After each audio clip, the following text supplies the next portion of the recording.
Hi, welcome to my Minecraft Hardcore Survival series. This is episode 5. In previous episodes, I managed to survive about 150 days on this beautiful jungle island with zombie village. Please check out my previous episodes if you want to see what I did in this world. I believe I achieved a lot, but there is one thing I didn't do. I did not fight the Wither. And that's exactly what I will do today. In order to do that, I need to fight a lot of Wither skeletons that live down in the Nether, in the fortress. So down to the Nether we go. My portal is located up on the Nether roof, and it's so convenient. Every time I go down, I'm being attacked. For example, this zombie. Where did it come from? What happened? Have you ever seen zombie in the Nether? That's very weird. I think I really need Nether hub. But first, let's find the fortress. It's very easy to get there, now that I have wings. So, in order to fight Wither, first I need to fight Wither skeletons. They have tiny chance to drop their skull, and you need 3 skulls. Wither skeletons are very dangerous, especially if you play in hardcore. But there are few tricks that you can use to avoid death and losing your hardcore world. So first of all, you will be constantly attacked by blazes. So remember your fire resistance potions, and bring plenty with you, just in case. My second advice, looting sword, and your chances to get skulls will be much higher. I have looting 3, smite 5 sword. It is so effective at killing skeletons, and I think it's the best combination. Also, I like to bring strength potions, so I can kill all the enemies much faster and more efficient.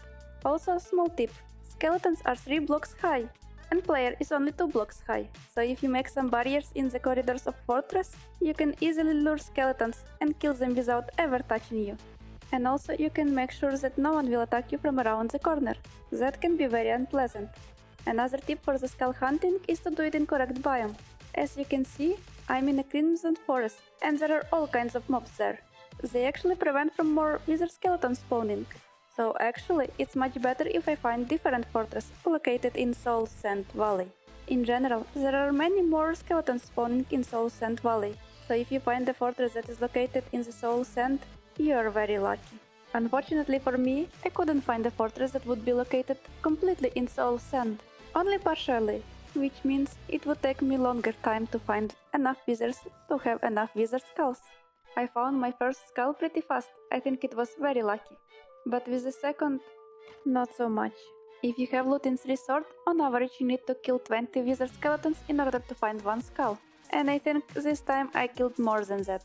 I was constantly running from one side of the fortress to another, killing everything on my way. I actually wanted to get extra blaze rods, but sometimes it was a little bit tricky. Few times I was really close to death. I really don't want to die to wither, so I made sure to be extra careful.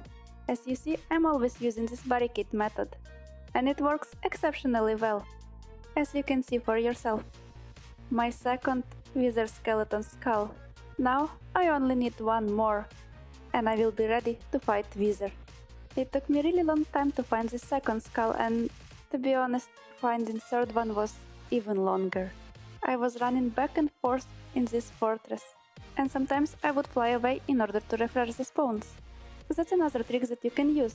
In the fortress, apart from the loot from the mobs, you get a lot of loot from the fortress. If you're lucky, you can find diamonds. I was down in the Nether for so long, I completely ran out of fire resistance, so I had to jump back home and brew a little bit more. Good that I found more than a stack of blaze rods, so I could brew as much fire resistance as I need. To make sure that this time I will actually find third wither skeleton skull. Because I really need the beacon. I think no Minecraft world is complete without the beacon. So after a little bit of preparation, I was ready for yet another fight.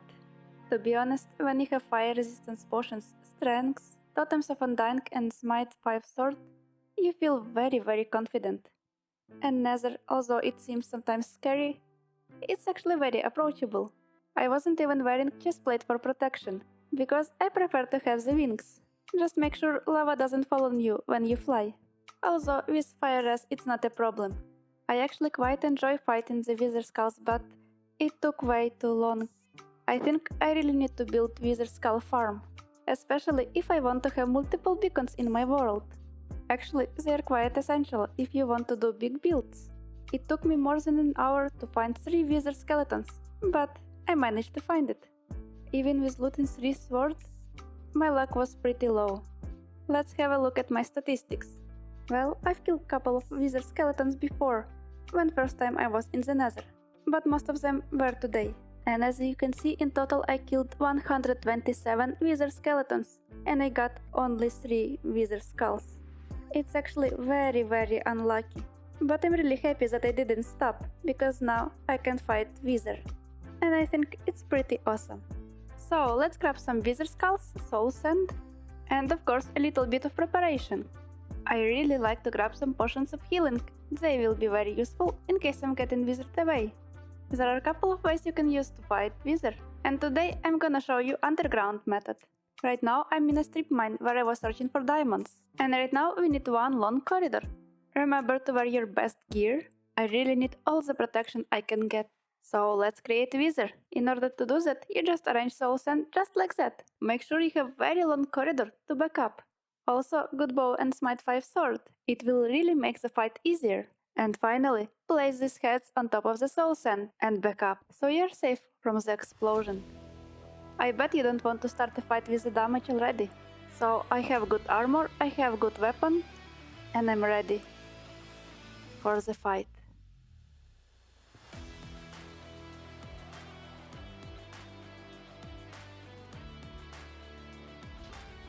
In my opinion, fighting a wither in the strip mine is a very great idea. First of all, you are relatively safe. Of course, you can still get attacked by the wither bullets, but then you can always back up in your corridor.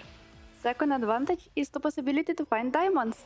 Wither is destroying all the blocks on his path, and sometimes it can reveal some ores. I wasn't lucky to get any diamonds right now, but I still won the wither, and it was great success. I've got the Nether star. Now I can make a beacon. Now I'm becoming more and more OP in this hardcore world. Maybe one day I will be brave enough to fight with wither outside, out in the open, but today I'm really happy. Today I have finally found enough levels to upgrade my sharpness 5 sword. But of course I forgot to name it. I really need to come up with names for my tools. Maybe you can help me with that. So I have finally made a beacon, but unfortunately I didn't have enough materials for the base of the beacon. But don't worry, I've got this iron farm. I made it back in episode 1, and I'm sure it will produce more than enough iron, while I'm AFK in this XP farm. I can really feel how this world is coming together, and I feel more and more enthusiastic to build it and expand, and become as OP as I can be. And speaking about OP, look at my inventory. Diamond tools, at this point, unacceptable. So I went down for even more netherite hunting. This time I will not stop until I have enough netherite to upgrade every single of my tool. Hey, Ep.5 piglin, do you mind? Can I TNT? I'm afraid you have to explode with your friend. I'm so sorry, but I need to find ancient debris. Do you really want to stop me? No, nothing is gonna stop me now. I'm kind of afraid that your death will aggro all the zombified piglins in the area, so let's box myself just in case, before exploding all of this TNT. That will hopefully release a lot of ancient debris. And did I hear that right? Yep, zombified piglins are very angry with me. Well, good that I'm prepared. You cannot reach me here. Or can they? Well, I have no other choice. I'm sorry, dudes. But you're kind of in the way between me and my riches. And by riches I mean these cute cinnamon buns. Isn't it satisfying? This time I brought around 3 stacks of TNT. This should be plenty for all of my tools. Using diamond at this point is just extremely unprofessional. So let's make a bit more explosions. And I will check back with you when I will be done. You should actually check my previous episode. There I explain my favorite way to hunt for ancient debris. This time I found 24 ancient debris after using about 3 stacks of TNT. Also plenty of other nether blocks that I can use for building later. And also plenty of gold and quartz. After smelting all of my ancient debris, I got enough scraps to get 6 netherite ingots. Enough for my sword, my tools, and of course my chest plate. Now I can finally get the achievement, cover me in debris. Of course I will mostly wear my wings, but owning full netherite gear feels so great. And I think it looks cool as well.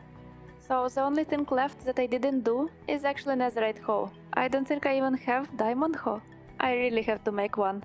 Oh, and please don't mind the background in this room. It's just a temporary house that I created for these villagers, before I built actual villager converter and villager trading hall. I actually got some great ideas for that, but it will take time to implement. So please tune in if you want to see how I transform this place. It's gonna be a little bit easier for me as soon as I get full beacon. But first I need to find perfect place. And you know what? I have one in mind. Remember that massive lush cave I found in episode 1? I think I need to explore it. It's actually about time I go there and see for myself. I believe it will be perfect place to expand my base. So in next episode I have to do bunch of caving and I really hope to find a lot of interesting things. But that's it for today. Don't forget to like and subscribe. As a small creator, I appreciate every single viewer, so hopefully see you soon. By the way, have you noticed what this Enderman is doing?